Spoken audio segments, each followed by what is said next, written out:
Hello student, welcome to our channel SR study academy.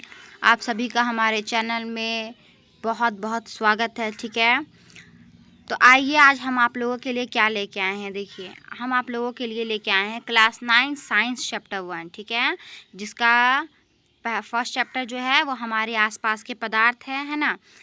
इसका हम complete question answer लेके आए हैं। ठीक है, अभ्यास का जो बुक में क्वेश्चन आंसर होता है वो लेके आए हैं। आपको हमारे चैनल में सभी प्रकार के, जैसे हो गया 9, 10, अभी 9, 10 मैंने स्टार्ट किया है, आगे भी मतलब मैं सोच रही हूँ कि 8 वगैरह सबका हम 8, 11, 12 सभी का हम क्वेश्चन आंसर करेंगे। ठीक है ना।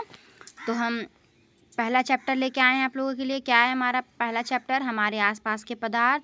तो बुक में जो अभ्यास वाले क्वेश्चन होते हैं वो हम आपको कंप्लीट कराएंगे। तो वीडियो देखने से पहले हमारे चैनल को सब्सक्राइब करिए, ताकि हमें और हिम्मत मिलेगी, ताकि हम आप लोगों के लिए अच्छे अच्छे वीडियो डालेंगे। आप सभी से रिक्वेस्ट है कि प्लीज़ हमारे चैनल को सब्सक्राइब करिए। सब्सक्राइब करने से हम लोगों को हिम्मत मिलता है, हम लोगों को मोटिवेशन मिलता है, ताकि हम और अच्छी अच्छी वीडियो बनाएं और आप लोगों तक पहुंचाएं। ठीक है, तो बहुत बहुत शुक्रिया दोस्तों। तो चलिए आज हम पढ़ते हैं हमारे आसपास के पदार्थ के अभ्यास वाले क्वेश्चन। ठीक है, तो पहला क्वेश्चन देखिए क्या बोल रहा है। निम्नलिखित तापमान को सेल्सियस इकाई में परिवर्तित करें।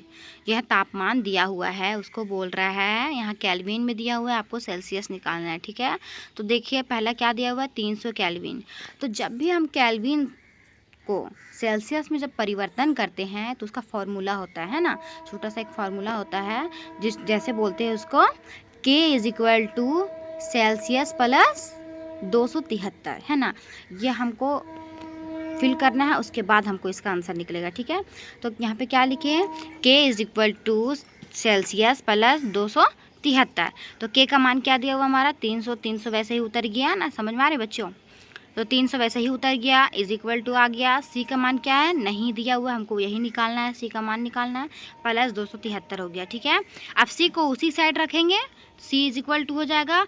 अब 273 को हम 300 का साइड लेके आ जाएंगे। ठीक है, तो 300 लिखा जाएगा। और जब आपका मैथ्स का रूल है, आपको पता होगा कि प्लस में जब एक साइड से दूसरी साइड चेंज होता है, जब इक्वल से दूसरे तरफ चेंज होता है तो वो माइनस में हो जाता है। ठीक है, तो यहाँ क्या हो जाएगा, माइनस हो जाएगा। ठीक है, 300 माइनस 273। अब 300 में 273 घटाएंगे तो आपका आ जाएगा 27। तो चलिए क्वेश्चन नंबर 2 देखते हैं। क्या है क्वेश्चन नंबर 2? देखिए, निम्नलिखित तापमानों को केल्विन इकाई में परिवर्तित करें, है ना। पहला क्वेश्चन हमारे क्या बोल रहा था, निम्नलिखित तापमान को सेल्सियस इकाई में परिवर्तित करें, है ना। इसमें शुरू वाला में हम लोगों को क्या बोल रहा था, फर्स्ट क्वेश्चन में सेल्सियस निकालने बोल रहा था, और इसमें हमें क्या बोल रहा है, केल्विन निकालने बोल रहा है। ठीक है, तो फॉर्मूला वही यूज़ होगा, K = उसमें फॉर्मूला बैठा के उसको फिट कर देंगे। तो चलिए आइए देखिए, है ना, यहाँ 25 लिखा हुआ है, तो यहाँ केल्विन = सेल्सियस प्लस 273, है ना। तो K का मान तो यहाँ दिया नहीं हुआ, इसलिए K वैसे ही उतर जाएगा। K = केल्विन = सेल्सियस का मान कितना दिया हुआ है, 25 दिया हुआ है, तो 25 लिख देंगे, प्लस 273 वैसे ही आ जाएगा। अब केल्विन लिख के = देंगे, उसके बाद क्या है, दोनों को ऐड कर देंगे, है ना। दोनों को ऐड कैसे होगा, देखिए 3 लास्ट में है, यहाँ 5, 3 5 कितना हो गया, 8 हो गया। यहाँ सेकेंड नंबर क्या, देखिए 7 और 2 है ना, 7 और 2 कितना हो गया, 9, है ना, 9 आ गया। और फिर लास्ट में क्या है, 2, तो 2 आ जाएगा, तो ऐड हो गया, तो 298 केल्विन हो जाएगा। ठीक है, तो सेकेंड क्वेश्चन देखते हैं, बी क्या है, 373, है ना। चलिए आइए इसको करते हैं, केल्विन में सही हो जाएगा, केल्विन = सेल्सियस प्लस 273। ठीक है, केल्विन का मान नहीं है तो केल्विन वैसे ही आ जाएगा, = सेल्सियस का मान है 373 प्लस आ जाएगा 273, है ना, ये आज क्या आ जाएगा। उसके बाद दोनों को ऐड कर देंगे तो क्या आ जाएगा, 3 3 6 हो जाएगा, 7 7 14 का 4, हाथ में 1 हो जाएगा, 2 और 3 5 और हाथ वाला 6। ठीक है, तो यहाँ पे 646 हो जाएगा, आंसर हो जाएगा। ठीक है, चलिए आगे बढ़ते हैं। आगे थर्ड क्वेश्चन है, निम्नलिखित अवलोकनों हेतु कारण लिखें। यहाँ पे बात लिखा हुआ है, उसका कारण लिखना है। ठीक है, यहाँ पे बात लिखा हुआ है, वहाँ उसका कारण लिखना है। चलिए पहला देखते हैं क्या है, नैप्थलीन को रखा रहने देने पर यह समय के साथ कुछ भी ठोस पदार्थ छोड़े बिना अदृश्य हो जाता है।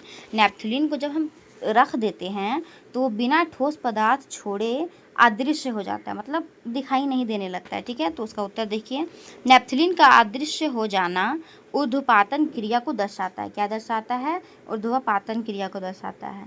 गर्भावस्था में परिवर्तित हुए बिना ठोस अवस्था से सीधे गैस में बदलने की क्रिया को ऊर्ध्वपातन कहते हैं, ऊर्ध्वपातन कहते हैं। ठीक है,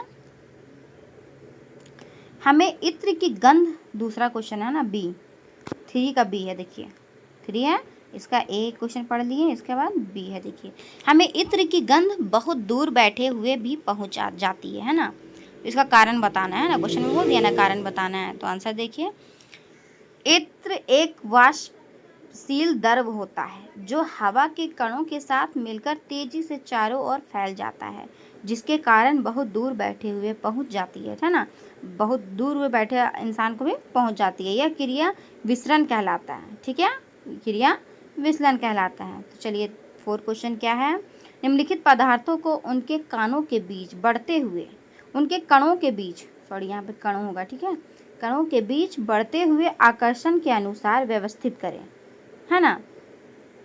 अब देखिए, कणों के बीच मतलब सजा के लिखना है। ठीक है, देखिए क्या है,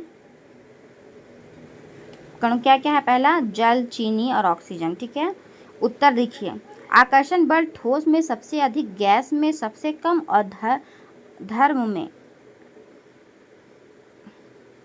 क्या लिखा हुआ है, बल ठोस में सबसे अधिक, गैस में, और सॉरी यहाँ पे धर्म हो गया है ना, धर्म लिखा गया। ठीक है, टाइपिंग में मिस्टेक हो जाता है बच्चों, लिखते लिखते इतना लिखना पड़ता है कि हम नहीं देख पाते कि क्या लिखा गया। ठीक है, सॉरी बच्चों, तो इसको माइंड नहीं करिएगा, धर्म नहीं है, ये दर्व है। ठीक है, दर्व में यहाँ पे लिख देते हैं दर्व है, ओके, 1 मिनट, है ना, दर्व है ना, दर्व में मध्यवर्ती होता है ना।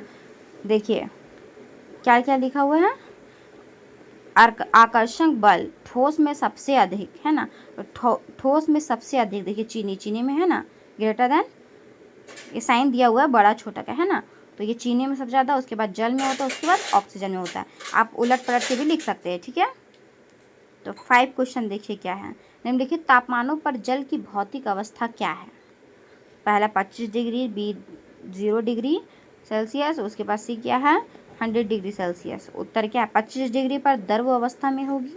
जब 25 डिग्री सेल्सियस में जल रहेगा, है ना, जल की भौतिक अवस्था देखिए, जल रहेगा तो वो द्रव अवस्था में होगा, 0 डिग्री पर रहेगा तो वो ठोस अवस्था पे होगा, है ना, और 100 डिग्री सेल्सियस पे रहेगा तो वाष्प अवस्था पे रहेगा। ठीक है।